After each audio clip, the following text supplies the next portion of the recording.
Well, welcome everybody. I'm glad you're here. Owensboro Regular Board of Commissioners meeting, February the 15th, 2022.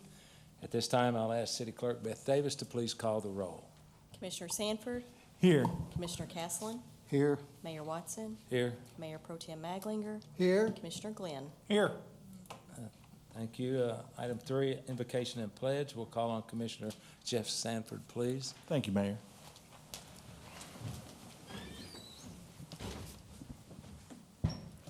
Please bow your heads and pray with me. Dear Heavenly Father, as we rise to meet each new day, please let us be filled with your Spirit. Wherever we go, let us spread love, joy, peace, and goodness, and faithfulness. Let us desire to become more like you and to worship you in all we do. Help us desire these things so much more than the sin that entices us. Thank you for always going before us. In Jesus' name, amen. I pledge allegiance to the flag of the United States of America and to the republic for which it stands, one nation, under God, indivisible, with liberty and justice for all.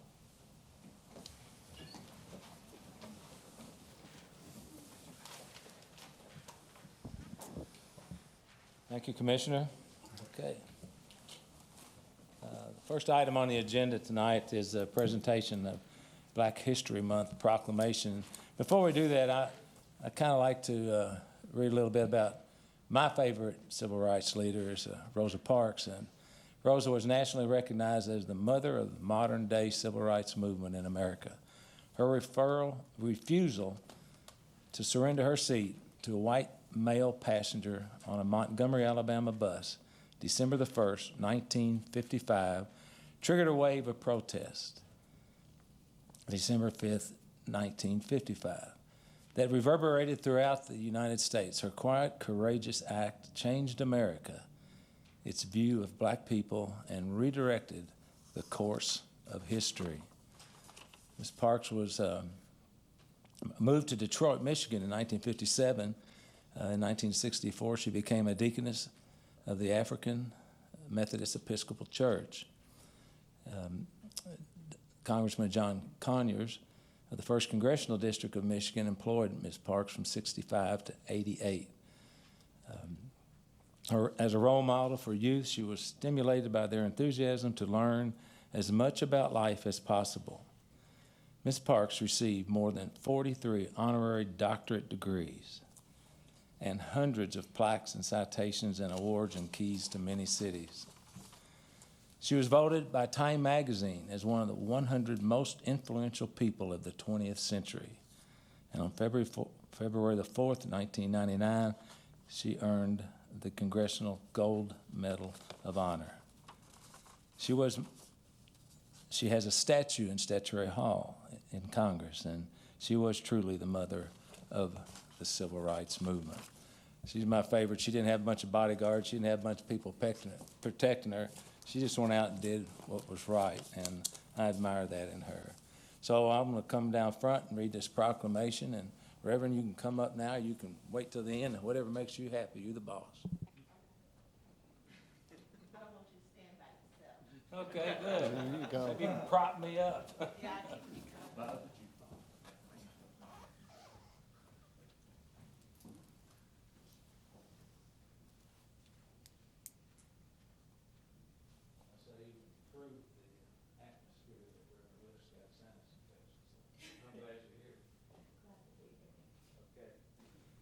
Ready to go? Okay, City of Orangeboro Proclamation.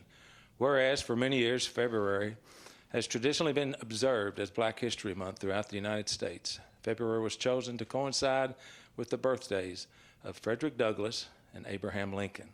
Whereas the celebration of Black History Month began as Negro History Month, which was created in 1926 by Carter G. Woodson, a noted African-American historian, scholar, educator, and publisher. Whereas the African-American citizenry of Owensboro takes great pride in their heritage and their struggles as well as their advancement. Whereas Black History Month provides the African-American community an opportune time to reflect on the past as well as celebrate the future.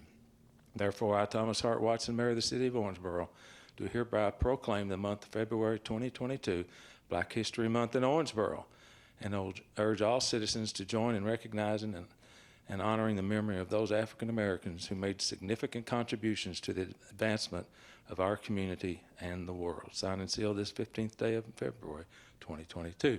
Thank you. You're welcome. Let's say now, folks.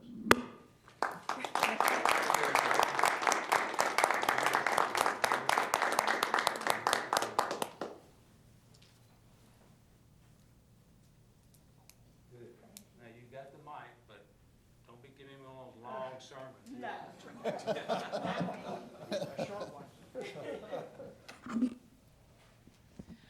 On behalf of, I'll wait till you get back to your seat, Mayor. That's all right. Take your time.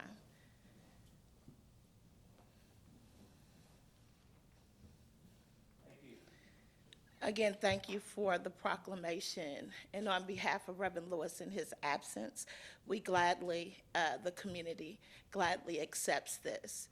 And we have decided this year that we will present the proclamation to Kentucky Wesleyan College on tomorrow because they have made great strides in inclusion and equality across their campus. So tomorrow at 12, we'll present this to Kentucky Wesleyan College. And again, thank you. Thank you very much. We appreciate you. Okay, next item on the agenda will be Owensboro Health Annual Report to the Community. Mark Marsh, President and CEO. To the mic. You don't look like Mark. Yep. He's got more hair than I got. You pinch hitting, or what's the deal? Yeah. Good evening, Mayor Watson, Mayor Pro Tem Maglinger, Commissioners Castleton, Glenn, and Sanford. My name is Gavin Roberts, and I am the chairman of the Owensboro Health Board of Directors. I have served on the Owensboro Health Board since October of 2017. Joined by Mr. Marsh, Owensboro Health President and CEO, along with other board members. We appreciate the opportunity to come before you this year. We would like to present a short update and then respond to any questions that you may have and listen to your comments on how we can further strengthen these efforts. You have been given handouts on our presentation that you can reference. Before I introduce Mr. Mark Marsh, I would like to introduce, let you all know who our current board members are. The members appointed by the city include myself, Candace Castlin-Brake, President and CEO of the Greater Owensboro Chamber of Commerce, and Mr. Phil Riney of Independence Bank. Members appointed by the county include Angela Thompson, local attorney and master commissioner, Laura Chapman of OMU, and Nick Hetman of Stevenson and Tierney. Members appointed to represent the medical staff include Dr. Jason Mills, a pathologist, Dr. Andrea Moore, an OBGYN specialist, and Dr. Michael Yiser, a local pediatrician. Members nominated by the community include Vicki Stogsdale, retired Chief Nursing Officer, Chris Love of CRS OneSource, Dave Roberts of UniFirst, and Mr. Bob Farmer of First Baptist Church. Dr. Anthony McBride, an orthopedic surgeon, serves as the joint appointee of the city and the county. These individuals represent the community and the health system very well. Tireless and dedicated servants that receive no compensation for their service. I'm here to answer any questions that you may have after comments by Mark. But first, let me introduce Mr. Mark Marsh, our new CEO and President of Owensboro Health.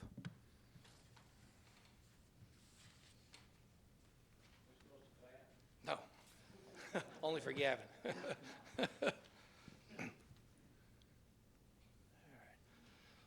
Good evening, Mayor, Commissioners. Thank you for the opportunity to come this evening and share an update. I'm excited about where we're at on our journey here at Owensboro Health and what we're trying to do to impact the lives of all those that we serve. So let me start off first off by saying thank you to Gavin and as you saw, the 14 board members who serve tirelessly and really work alongside us.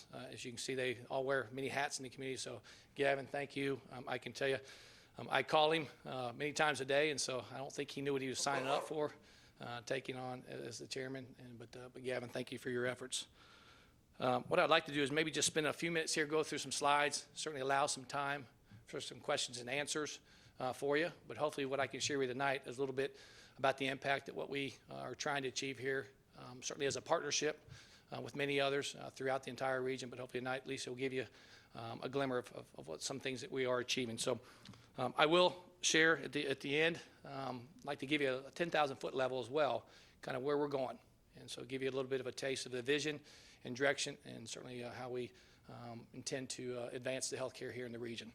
So first and foremost, I feel like we need to start with our mission and vision, as you can certainly see from there.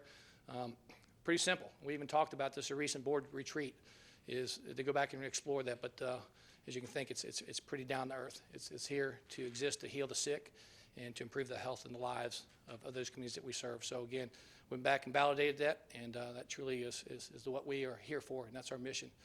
Certainly the vision, in simple ways, is we want to grow and become a regional health system. I look forward to the day when patients and people don't have to leave the region. I do believe healthcare is local. And as I think about it, and you'll see that throughout the 18 counties, but particularly here with Davis County, it breaks my heart, my 8 months, to hear people say that I've had to leave the community for various reasons. There's a lot of reasons for that, but certainly I can tell you the strategic plan and where we're going as a team will address that. And so certainly our intent is to make that better here in the years to come. So I'm going to give you a little taste of kind of what our core commitments are. You may have seen these in the past. I'm not going to go through all these. Once again, I'm going to try to be fairly brief. But I want to touch on one, and I want to talk about just the teamwork. As you can see, the 6 certainly consist of excellence, innovation, integrity, respect, service, and teamwork. I really want to emphasize the teamwork. If there's ever been a time we're going through this pandemic like anybody else, and we talk about the resiliency, and we talk about enduring through a tough time, our 5,000 plus team members, of which is what I understand to be the largest employer, private employer west of Louisville. But again, the teamwork, and it gives me great pride every day to walk in and see the pride and the commitment. I mean, these are your loved ones and folks we know. One thing that's nice about Owensboro coming back, these individuals who are caring for us every day are our neighbors. They're our sons, our daughters, our friends. And so we are blessed to have great team members here who are very dedicated to our organization. So I want to share that with you. Certainly, as you can look at the region, as I said, it's grown here quite a bit as we think about the 18 counties now that we serve, and all of western Kentucky, southern Indiana, truly are a full-service, comprehensive hospital. We are continuing to grow in the recruitment efforts. I'm pleased to share that just in the first 8 months of being here, we've now signed 25 new additional doctors to come to this region, 25. And so again, that's the commitment. You'll see that as I get into the strategic plan, is we want to bring high quality, patient-centric, great care here at a local level throughout the region. So we are committed to do that, and we will make that happen. I think back about the humble beginnings of the city hospital. We started in the late 1800s. We now extend, as I said, 18 counties throughout western Kentucky, southern Indiana. This just happens to be the flagship hospital. And so we think about OHRH as the hub. But again, the recent acquisitions and other things that occurred throughout, I'll talk about the 3 hospitals. I'll talk about our health plexes, all the ambulatory footprint. We know healthcare is moving more into an outpatient basis, but we want to make sure that we're best serving those 18 counties the best way possible. We're blessed that certainly Davis County, Owensboro happens to be the flagship, but we want to expand that throughout the region. I also will say that I think we all know extremely beneficial for the economy and the vibrancy of Owensboro and Davis County, is I think we really do work in a partnership. And some of the numbers I'll share with you certainly will touch on some of those revenues and other aspects. So as I think about the team members, again, we'll touch all these. You look at right now in terms of the service, the hospitals, the health plexes, the number of births. And I'm going to touch on number of births and ER visits, but over 2,100 new deliveries per year. We're expanding obstetric and GYN services is a big core initiative for us. Part of that strategic plan, we are doing something called service line development. So we have 12 really key service lines that we're focused on. And a lot of that gets down to access. All right, so we're really going to be focused right now on cardiovascular, primary care, and women's services. And so again, not that the other ones don't matter, but again, we're going to do this in a very collaborative manner with the physicians, what they call a dyad model. So we want to make sure it touches on all those. Again, we want to make sure access. If I have to wait 6 weeks to get into a primary care, I have to wait 6 weeks to get to a cardiologist, I'm going to go somewhere else. So that's on us. We're going to correct that. We're going to make that better. Once again, we're going to do it with quality providers. in a very meaningful way. So we're committed to doing that.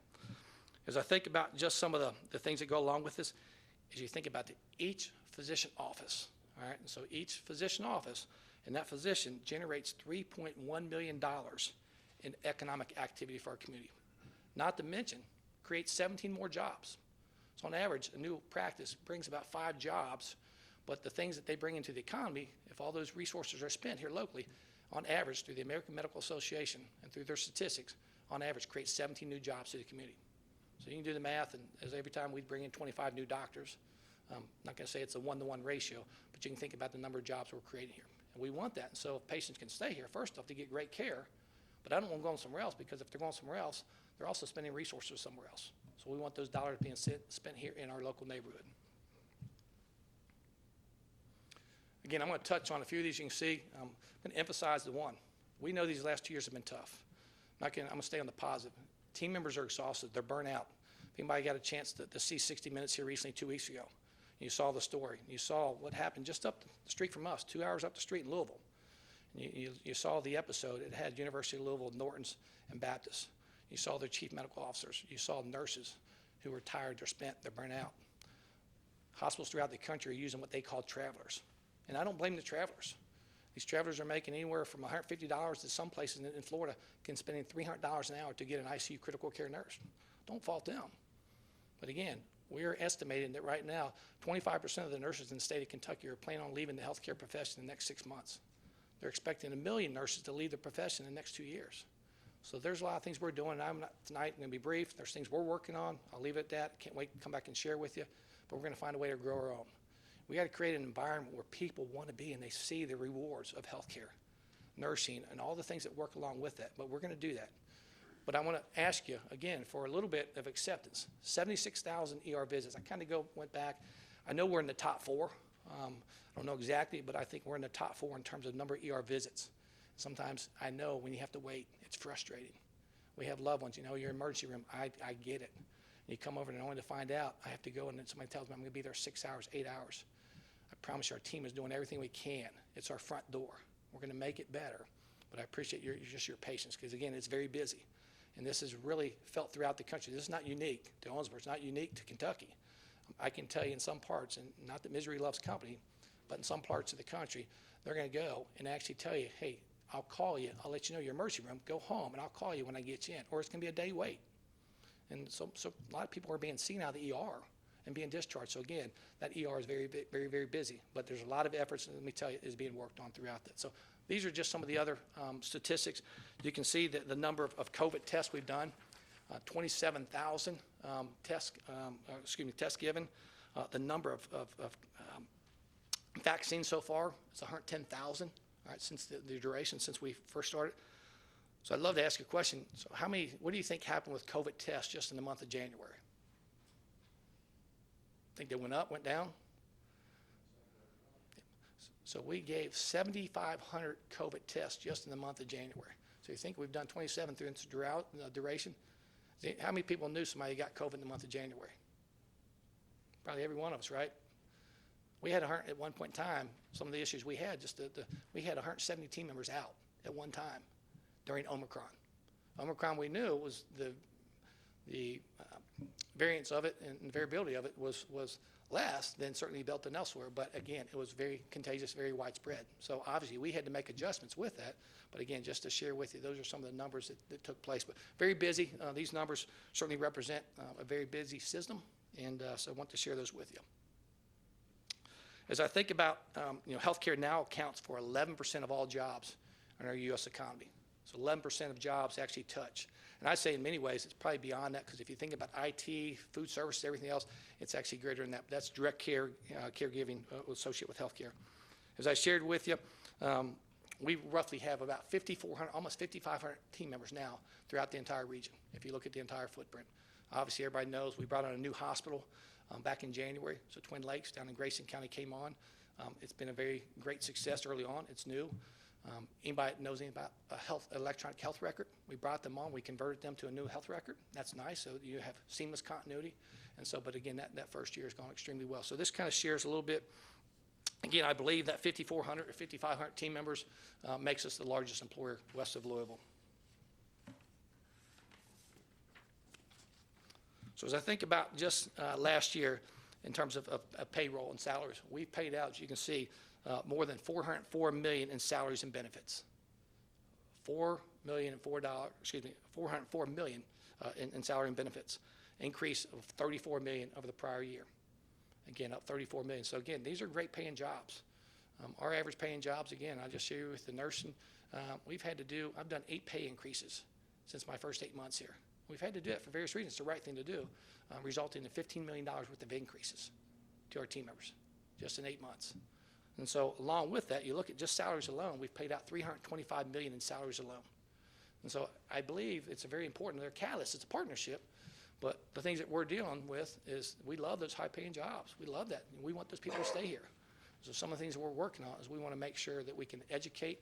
We have a great collaborative with our 9 universities here. There's some great things happening with those 9 universities.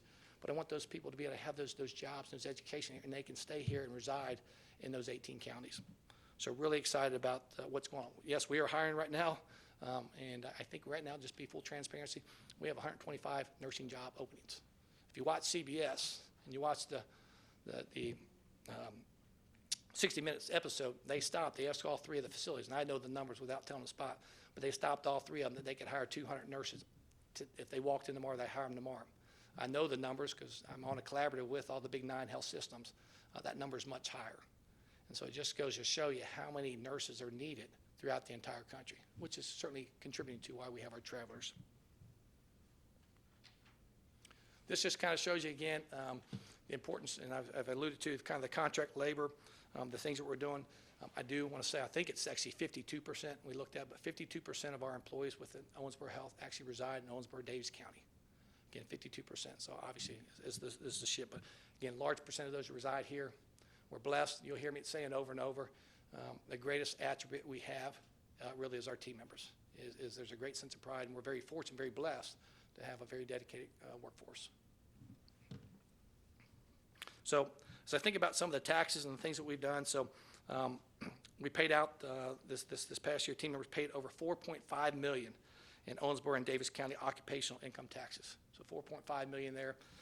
$5.7 million provider taxes paid to support the $19.1 million in Medicaid spending. And again, more than $182 million spending in the local economy by employees in OHRH. So again, $182 million. So again, that's great. We want those folks. We want to increase those jobs, bring more doctors in.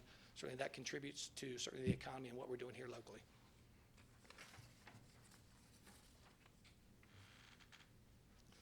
So as I think about some of the other taxes and what we've done, as you think about our IRS and our 1090 tax report, we provided more than $20 million in community benefits as reported in that 1099 tax report there in 2021. So again, $20 million. That also included $2.4 million in charity care and over $14 million in subsidized care to Medicaid patients. So we want to do our part. We know that healthcare is tough, and healthcare is a tough time. As you've seen people losing jobs and things we have to do, we want to serve all. This does not say that we serve just a certain population. We have to meet people where they're at, and we want to make sure we're serving that entire community. And so you'll see some things in our strategic plan, how we're going to advance that, to even helping some of those who are in greater need. As I think about the health investments, it's been fun. When I joined, got here early on and I applied. I see Steve back here behind me and the team, and Tracy Naylor and others who work in our foundation. The sense of pride that we can actually give back, and some of you guys know that, and we talk about the 35 organizations, not-for-profits, that we were able to give back and contribute to. But to take the sense of pride and see that committee actually going through and find out how they're going to allocate those $720,000 worth of funds was great. Because in some cases, talking with some of those not-for-profits, they said, without your contribution, we wouldn't be able to do our service, wouldn't be able to do our work. So I'm very, very pleased with us being able to do that. Along with that, we've done a lot of cash grants as well, things that we can do, as you can read through, and supporting the outreach to the target populations. And a lot of those are some of those pop-up education and some other aspects. And so, but in total, you'll see the event sponsorship there for 2022 was just over $250,000. So $226 million. That we gave back. Along with that, you'll see the United Way, and I'll just let you read. I'm not going to read all these verbatim, but we'll, $232,000 to United Way, $155,000 that contributed by the team members. You can see the various food services, the food drive, What it is, it shows that our team members are dedicated. They want to be a part of this community. And I was going to share this very transparently. I know when I got here, somebody said, Mark, we have a great hospital. We have great bricks and mortar, and we have the great things. But I encourage you to find, if you got 5,000 team members, find a way to get more involved. And we do have people involved.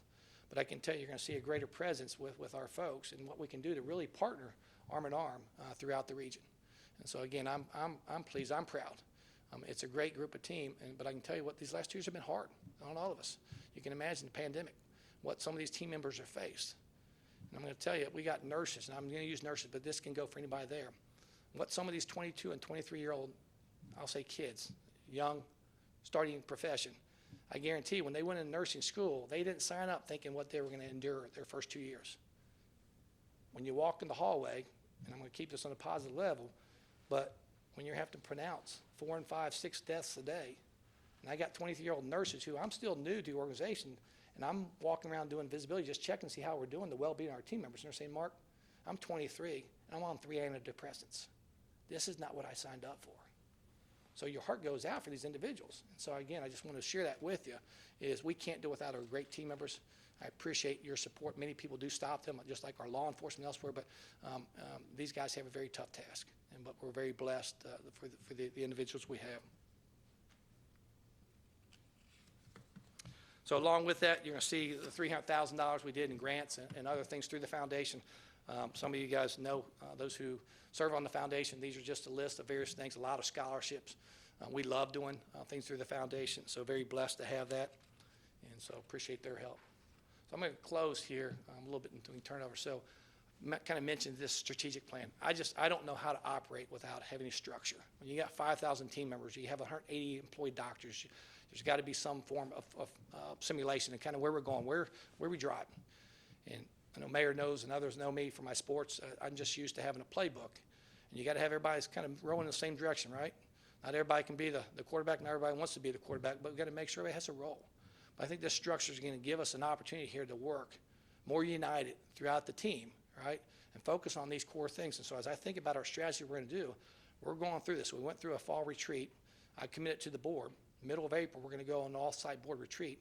The teams are working tirelessly behind the scenes, but we will have a direction, directionally speaking, that we will have that will guide us for the next 2 years. And I'm going to say that very carefully. The structure in place will be the same. You got to be nimble and agile. I don't care what your profession is nowadays. Things are changing at such a rapid pace, but we're going to make sure that we can certainly call those audibles, do those right things. But as you think about these are all critically important, and I'm not going to spend time on every one of them. But again, championing quality, that's something that's a given, right? You expect high quality. We don't pay for quality, but quality's got to be a component of that. But you go through every one of those places. But I'm going to emphasize once again, being the best place to work. As I'm a true believer, if we create a great environment and team members feel valued, they feel appreciated, they feel respected, they feel like they have a voice. And if we 5,000 can come together and work together as a team, we're going to have the best chance to make sure we can provide that great, high-quality, patient-centric health care for this entire region so that you can trust, whether you're coming through the ER, through an ambulatory setting, or you have to have surgery, that you can trust that Owensboro Health is going to take care of you and your family members in a very safe manner. And you have my word as one of 5,000. I'm no important to anybody else. I tell everybody else, I'm the least important. It's those 5,000 who are out there in the front lines every day who are making a difference. But I ask for your patience, but I promise you, we are dedicated to make you proud and make you healthy. That note, thank you, Mayor. Thank you, Commissioners. It's been a pleasure. Thank you for the 8 months for making me and my family so welcome here. And we're honored to be back in the Commonwealth. We're honored to be here in Owensboro. And I look forward to the great things that are going to come here in the future. Thank you.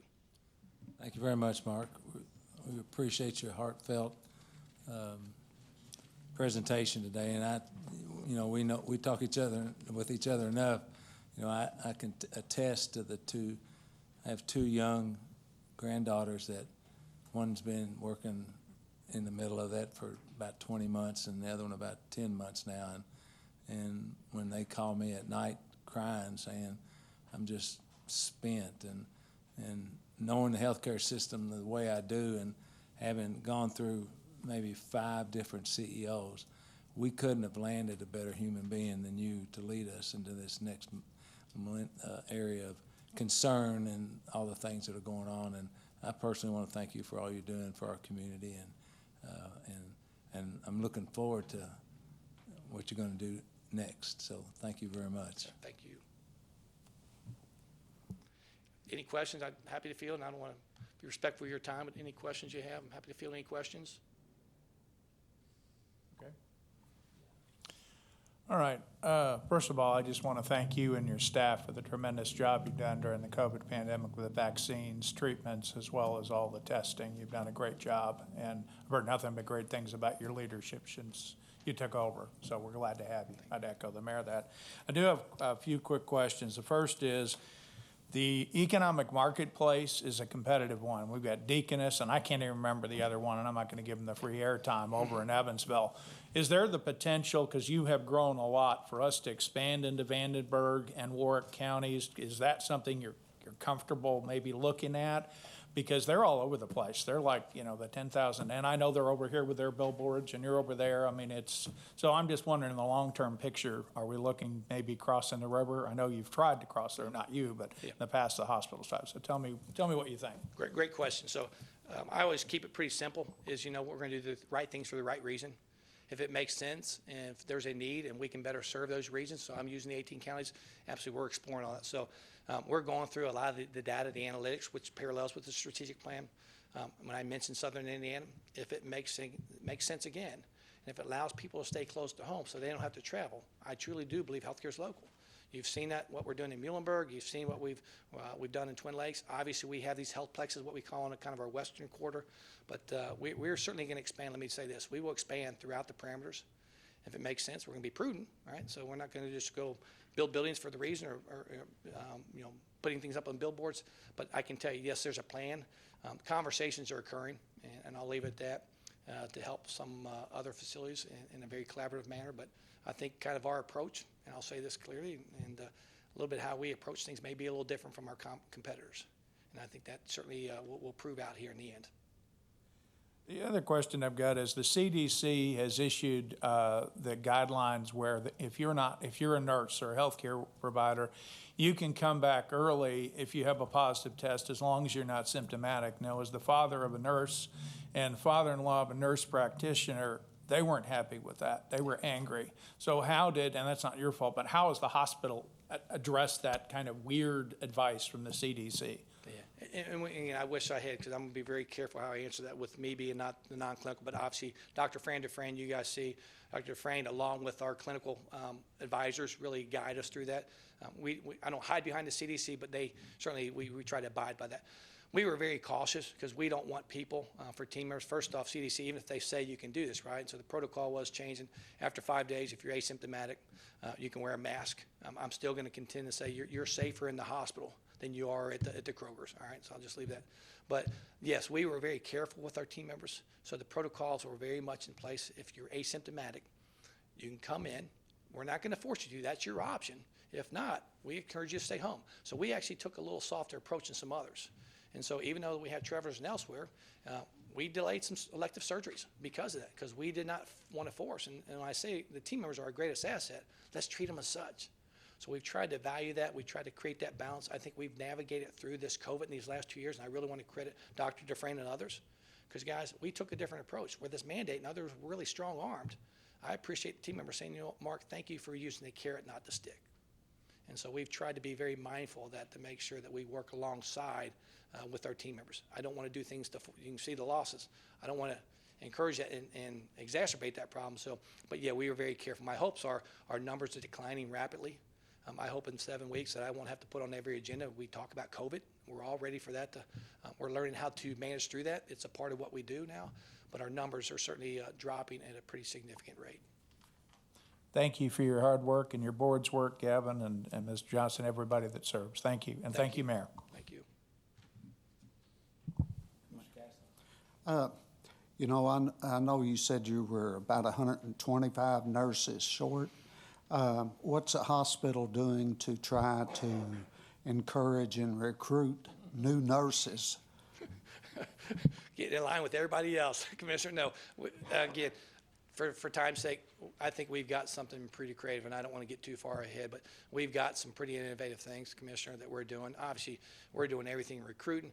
We've done the pay increases. I'm getting creative, even to keep our own nurses. I'm paying them a higher PRN. I'd rather pay our own people than paying travelers. So we're doing everything we can. We've brought some travelers in. We've got 20 new foreign international nurses that are coming in. So we're getting really creative. I mean, what we're doing here, and I talk again, not so the Dr. Newmans and the UKs and the Nortons and the St. E's, no one's got a quick fix. The deficit is so big. But I can tell you, I am working, and without going in great detail, with those 9 colleges and universities, along with high schools, without getting too far into it, that we're going to build and we're going to grow our own. So I think we have something that's innovative that will be one of its kind. It may be a prototype throughout the state and throughout the country. So stay tuned. You'll be hearing more about that. Thank you. Commissioner Sanford, yes.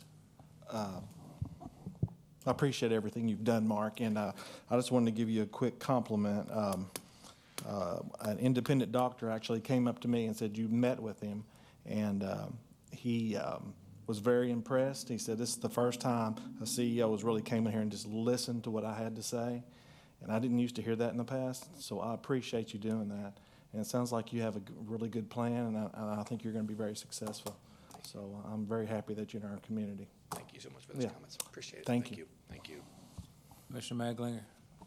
Mark, it's really good to have you here, your expertise, and I'm also hearing great things of what you're doing, and I think we're all going to be proud of what you're doing, and thanks very much for coming.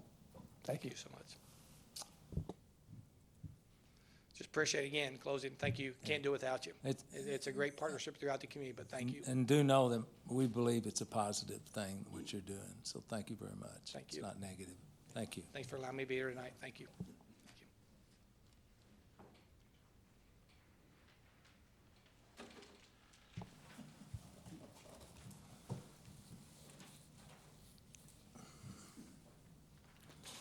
Okay, we'll move to item 5A, consider approval of minutes dated February 1st, 2022. I'll make a motion to approve. Could I have a second, please? Second. Any discussion? Hearing none, all in favor indicate by saying aye. Aye. All opposed, bless you. Motion carries. Item 6, ordinance, second reading, we have none. Item 7, we have ordinance first reading. There will be no vote. Ms. Davis. Ordinance 3-2022, an ordinance closing the alley right-of-way located north of East 20th Street and behind 1924, 1926, and 1928 Triplet Street in the city of Owensboro, Kentucky, introduced and publicly read on first reading this 15th day of February, 2022. City Manager, do you have something to say? I do, Mayor. Thank you. This is first reading of an ordinance closing a portion of an alley of East 20th Street and between properties along a portion of Triplet Street and Gabe's Shopping Center. There are no utilities within the alley, so no utility easements are necessary. All of the contiguous or adjoining property owners have provided written consent for the alley closure. The alley is adjacent to the site where Gabe's Tower was formerly located, which the city owns. And in fact, the city actually owns 3 of the 6 contiguous parcels to the alley. And the city actually initiated this alley closure to facilitate the future sale and development of these properties. We do have a map of the area if Jeff or someone could bring it up. So you can see in the photo there, the hatched area in red is the alley to be closed. The white roof in the top left is the Gabe Shopping Center. And you can see Triplet there along the right side of the map. Thank you, and I bet there's not 10 people in Orangeboro that know that alley was even there. You could not tell. I mean, you couldn't really Right. tell. Okay. Any other discussion? Thank you, sir. Item 8, municipal order, please. Ms. Davis. Municipal Order 7-2022, a municipal order authorizing the mayor to execute a memorandum of agreement with American Hydroplane Events, LLC, providing for a hydroplane racing event in Owensboro in 2022. Introduced and publicly read for approval on one reading this 15th day of February, 2022. Thank you. I'll entertain someone to make a motion, please. So Motion. Second, please. Second. Okay. City manager? Yes, sir, Please. Mayor. Thank you. Hydroplane racing made a return to the Owensboro riverfront in 2021. Unfortunately, the river didn't cooperate in the way that we had hoped. However, the consensus of the board was to host the event again.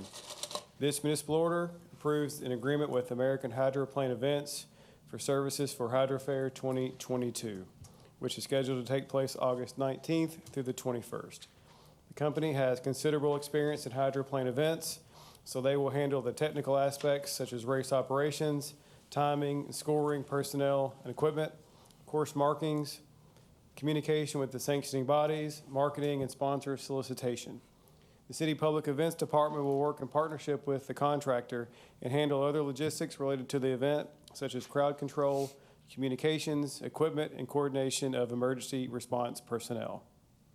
The agreement for 2022 for your consideration this evening is similar to our previous agreement with only minor modifications based on what we learned during the first Hydro Fair. The cost for the contract increased from $91,422 last year to $92,722 for the 2022 event, a reasonable 1.4% increase.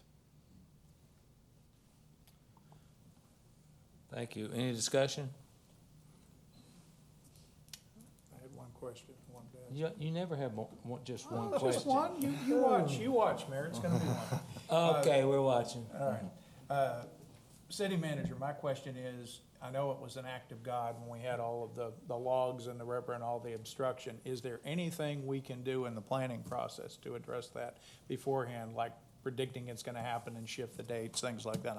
Tim's over there crawling under his chair probably, but That's a little difficult, and Tim, feel free to jump in. I'm not an expert in that. As I understand it, that August date was set in large part because the river is normally pretty low and pretty benign during that period of time, unlike the shoulder or spring or fall where we get more rain, so there's more debris, and the river is moving at a faster pace. So it was intentionally picked in August, I believe.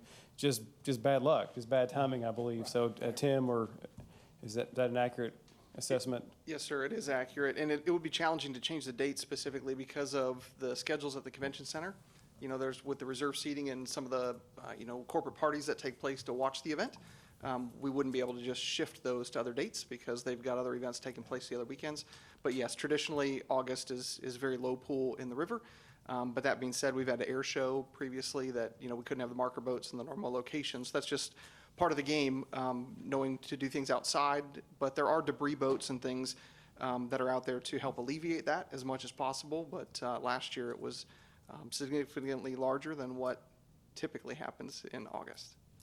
I think it's a great event. You did a great job managing it. I just hope we get lucky and we don't have that happen again. Thank you. But I wondered if there were steps. Thank you. Yep. And thank you, Mayor.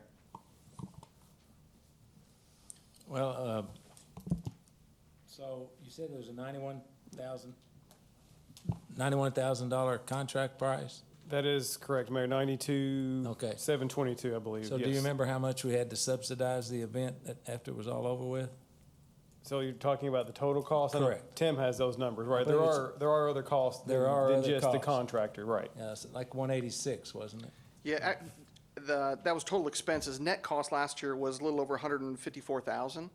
And this year, it's an estimate at this point. It's still a little bit early, but we're estimating it to be a little bit more, about $161,000. And part of the reason for that increase is because last year we would have had a cost savings with some of the contracted equipment we needed because it backed up to air show weekend. So some of the equipment that you've got, whether it be audio or lifts or telehandlers and stuff to move the boats around down in English Park, we just had a longer length of rental rather than two separate pieces. So some of those costs will go up, but that's, incremental cost. It's not a significant increase. But it was about $154,000 last year and hopefully around $160,000 or less this year.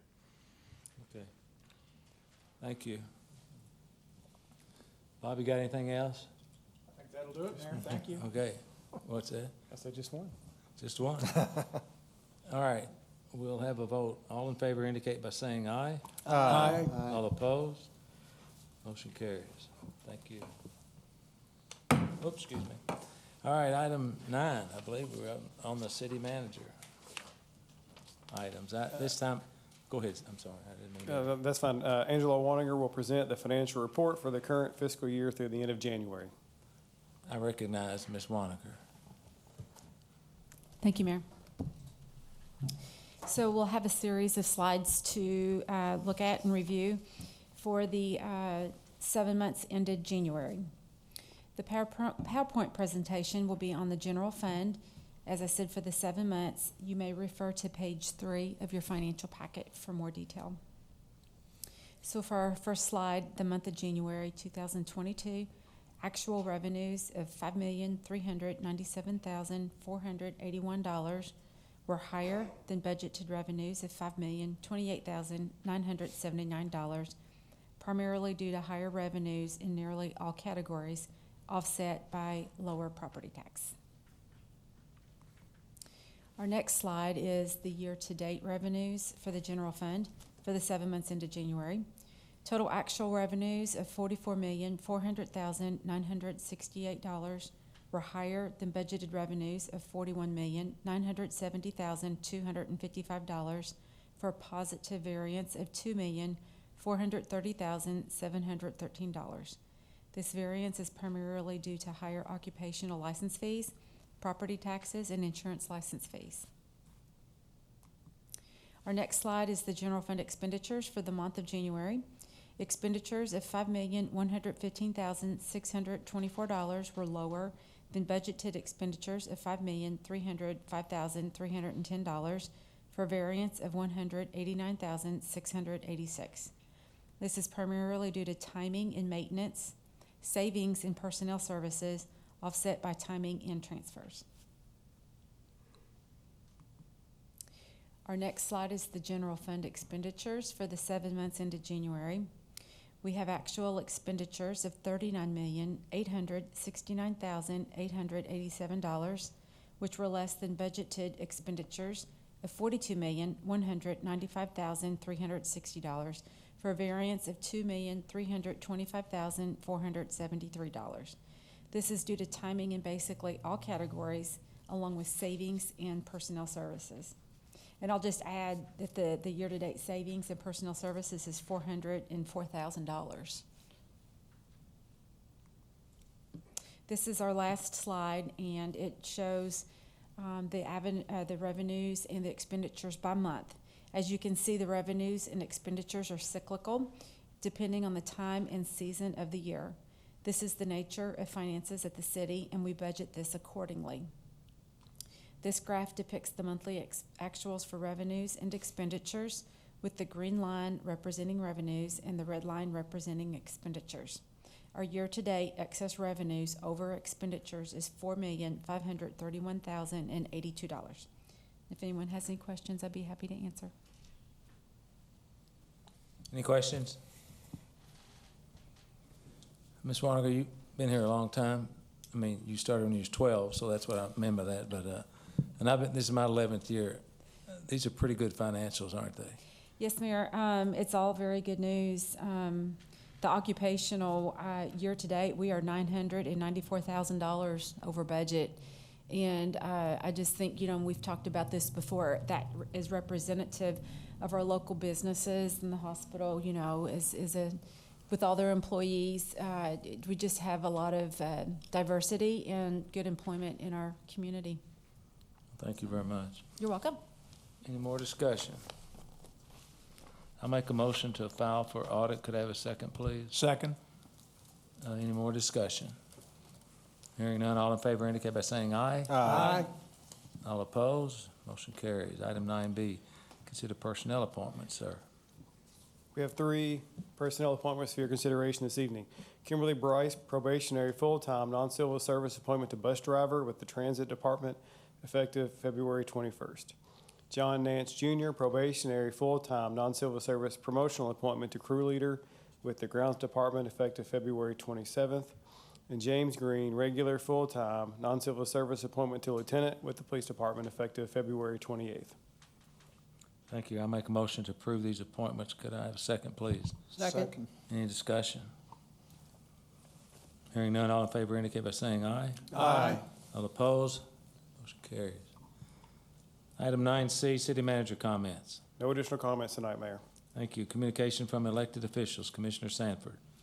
Just one comment. I've had a I'm a West Side guy, and I think there was an article or something in the paper by Keith Lawrence about nothing really happening on the West Side. And I had a few people ask me about that, and I don't totally agree with that. I think there's some stuff going on the west side of Owensboro, along with South Frederick. I'm seeing quite a bit of investment myself.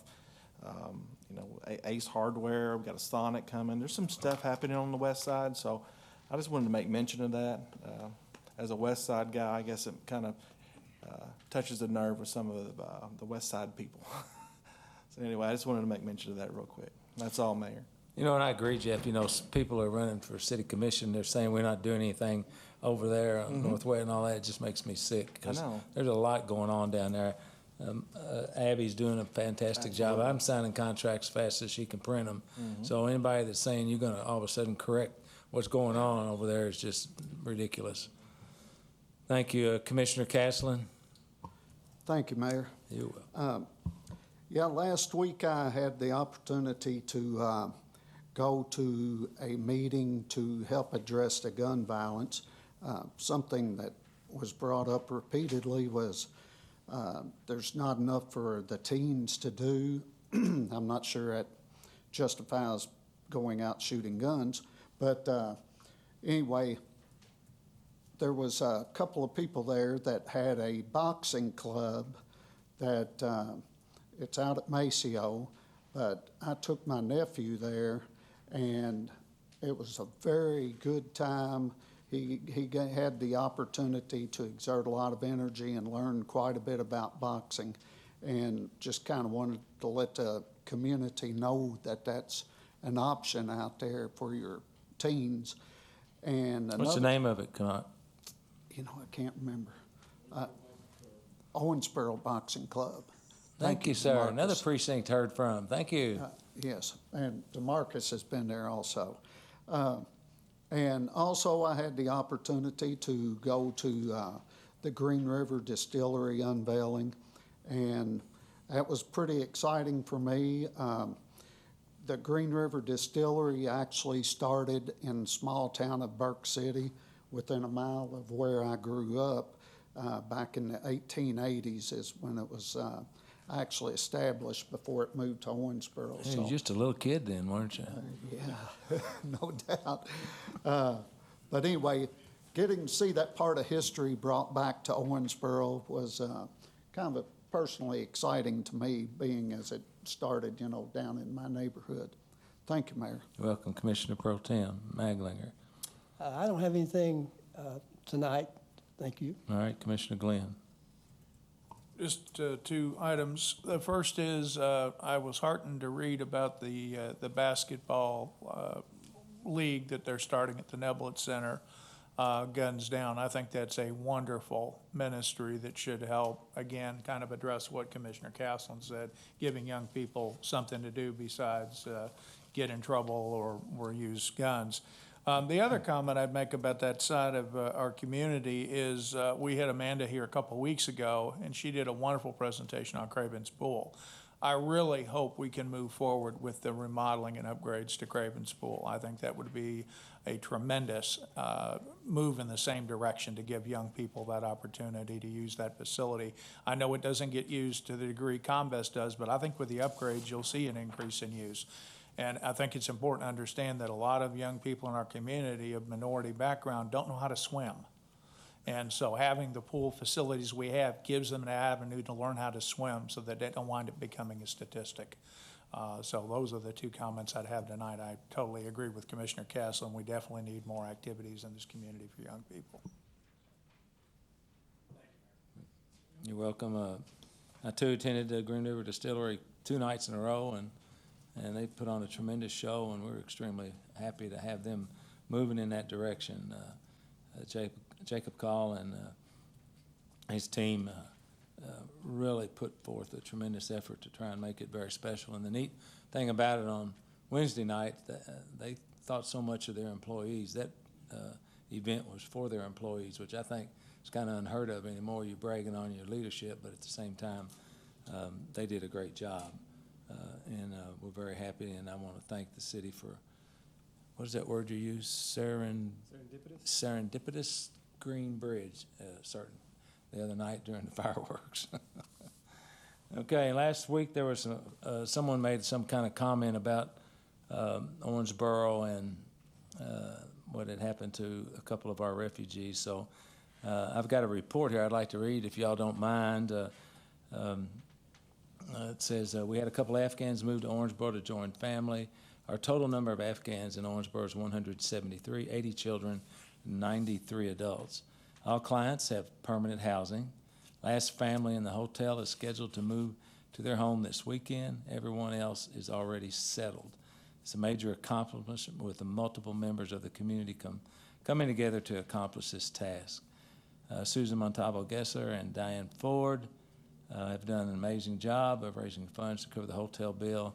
Several foundations, local businesses have sent donations to help cover the expenses. Since the last meeting, they hired a young lady as our employment coordinator, and Zach and another young man as APA case manager. Still looking for a few more people to work together with this refugee settlement. Chamber of Commerce organized a hiring event for their clients. It's a good opportunity to see what was going on. Some clients have already started working. Roughly 40 clients are either now employed or will start next week. One at OTC, one at Catholic Charities, two at Davis County Public School System, 16 at Kimball International. In Indiana, 7 clients to Envision, 2 to TTMA, 3 clients to Toyota, 6 to Stewart, I think it's Sterrett Crane. It's misspelling. Maybe there is a Stewart Crane, but I think it's probably Sterrett. 3 clients to UniFirst. UniFirst would like to hire more, and a hiring event coming up, and still some are still waiting for the employment authorization, which should have been taken care of actually before they left Fort Lee, but it was not, and working on some security, Social Security cards. And most of the clients who came in November, you know, they've already used their 90-day APA, so they really need, or it's really getting close, so they all need to be out in their resettlement period by the end of the month. So kudos to the International Center, Anna Allen running that ship over here. So because there was one person that acted up, it doesn't mean that our community's not really doing all they can to try and help. And I'd rather talk about the positive than the negative of what happened. So, okay, next item on the agenda is open public forum. Members of the audience are invited to address the City Commission on any matter of public concern which was not on tonight's agenda. Comments are limited to issues within the scope and responsibility of this commission. Commission meetings are held to conduct business of the city for the benefit of Owensboro residents and taxpayers. At this time, if anyone wishes to address the City Commission, please make their way to the podium and be recognized. Speakers must state their name and address for their clerk's record. Yes, sir. Yes, sir. George Ballard, 101 West Legion Boulevard. Ladies and gentlemen, in December of 2021, I was sworn in as the new president of the Fraternal Order of Police Lodge 16. I have over 30 years law enforcement experience. I served with the Owensboro Police Department for 21 years, retired in 2009, after which I worked for a short time at the Davis County Detention Center. I am currently employed at McLean County Sheriff's Office and been there 8.5 years. One of my goals as president of the FOP Lodge 16 is to establish a line of communication with members of the Fraternal Order of Police and elected officials in which they work for. Fraternal Order of Police Lodge 16 has a motto, badges of many, purpose of one. This comes from the fact that our almost 300-person membership covers a vast array of disciplines. Our members include men and women of city police, county deputies, state police, corrections, school police, constables, attorney general's office, Commonwealth Attorney's Office, and probation and parole. A safe community to live and raise our children in is a common goal that we all share. There are many factors in achieving this goal. Some of the factors include employee retention, work environment, and public safety issues. With a large diversity of members of Fraternal Order of Police Lodge 16, we are able to give direct insight into some of these issues. The input comes directly from the men and women that deal with this on a daily basis. Members of the FOP and myself look forward to working with officials in the future to better our community.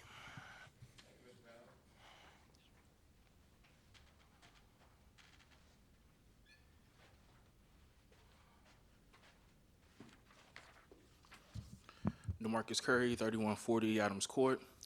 I just want to bring some good news to the city officials, just to let you know that I do have some good news coming up as far as for our youth.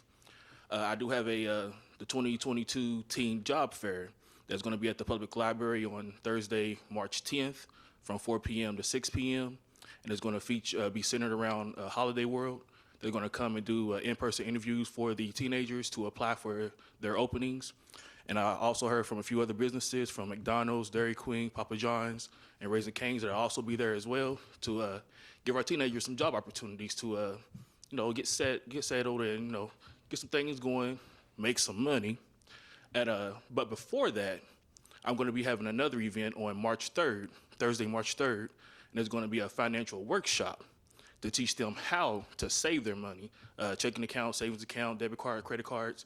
A lot of teenagers say that they don't know the basics as far as financials because they're not being taught that in school. So this is an opportunity to teach them how you save, how you make your money, credit cards and things like that. So those are two events that I think that can help them, give them a different mindset. So only thing I'm asking for is anybody have any questions, please come and participate. And I think that'll be a good turnout to get something started for our kids in the community. Thank you. Marcus, how are you getting this word out other than right here? All over social media. Social media? Facebook, Instagram, TikTok, wherever I could find, because that's where we find most of the teenagers, all over social media. So, yes, and believe me, when I say they're on there, they are on there. So, yeah. And I got a lot of responses from the last event that I had last year at the library. We had over 100 kids that showed up. That was a shocker to me. I was not expecting that many kids to come to the library for a teen job fair. And then they also responded and said, like, when are you going to do it again? When are you going to do it again? And even the parents said, when are you going to do it again? They want to get their kids out of the house. So this is an opportunity to get something started, turn some things around in the city. So I would definitely like the support of the community to bring some things together, bring a positive vibe to our community, especially to our youth. Of course, they probably say there's nothing to do. Well, this is something for them to do. Get to work, make some money early, so by the time they get to graduating high school, they already got some things saved up. They got an idea as far as what they want to do with their lives. So definitely like more support from the community. And also, if there's anything else that's going on in the community, do not be hesitant. Always share it so you can always get more support from other people as well. Thank you, sir. City manager. Yeah, DeMarcus, before you sit down, has the city been invited to that job fair, or could we be, if possible, we need to hire another 40 or 50 young folks to be lifeguards and camp counselors and the like. So if we could participate, we would definitely be there. Good thing you said that, because I just remembered before I got here, I got a message from the Parks and Recreation that they will also be there as well to do part of the Teen Job Fair. So, yeah. And then the Parks and Recreation, and there was someone else I forgot. I don't have my phone, but yeah, it was someone else that also was. You don't have your social media thing with you? I don't have my telephone. I don't want my phone to be ringing right now. But believe me, it's been ringing off the chain the last few days, so. Just curious, how many of the teens show up with their parents? The last one, it was maybe 5 or 6 actually showed up with their parents. The rest of them, as soon as Owensboro High School was over with, they just walked right across the street to the library. So that's where most of them came. There was a few from, I think, Davis County High School that showed up as well. And I think there was maybe 1 or 2 that came from Owensboro Catholic, but most of them was Owensboro High School. But we're going to do it again. And I did send it to the schools, and they already did announce it at Owensboro High School. I haven't heard about the other high schools yet, so. Great. Mike, I don't know if it's possible. I don't want to put Candace on the spot, but, she does a chamber update all the time on social media.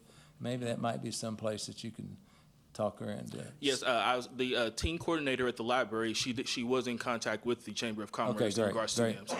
Yep, so he's getting all the more information. That's why I want to get the word out early in case somebody has more information or has another idea that we can already be ahead of the game. So I appreciate you. Thank you very much. Thank you. Where's that Go financial ahead, workshop? Oh, thank you, Mayor. You're welcome. Sorry. I didn't want to getting away. Where's that financial workshop going? Oh, yeah, I forgot about that. The financial workshop is going to be at the Party Space Place, and that's 5010 Wildcat Way, right beside where the old Shoguns used to be.